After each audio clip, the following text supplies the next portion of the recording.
Pozdravljen, Igor, kako je? Živijo. Tukaj sva ti prinesla pomaranče oziroma, ja, tukaj imava mandarine, zdaj pa ne vem, a so mandarine, a so klementine. Mislim, da so mandarine.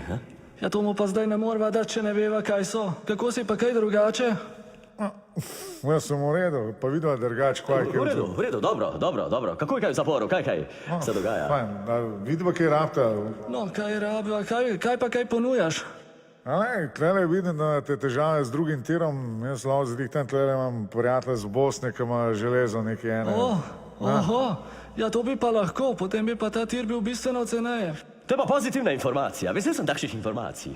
Še kakšna informacija? Ja, kilometer je približno 100 evrov. Borut, sem ti rekel, kam morva iti. Sem ti rekel, da morva priti Higorju v zapor. K meni prita, ne, jasno. Rabite tudi kakšno državljanstvo, recimo, kakšen švicarski pasoš. Načeloma ne, jaz s tem nimam problema. Ponosen sem na to, da sem Slovenec in to je dovolj. Ja, mogoče pa kakšnega črnogorskega ali pa bosanskega. Nema ništa sada na pasože, tešina, može Igor, ideš da na tuširanje ide. Moramo nehati, fantje, imamo zdaj tuširanje, stari minom. Potem pa vso srečo. Lepo bodi, Igor, pis ljubav Bog. Se vidimo čez kakšni 2 leti.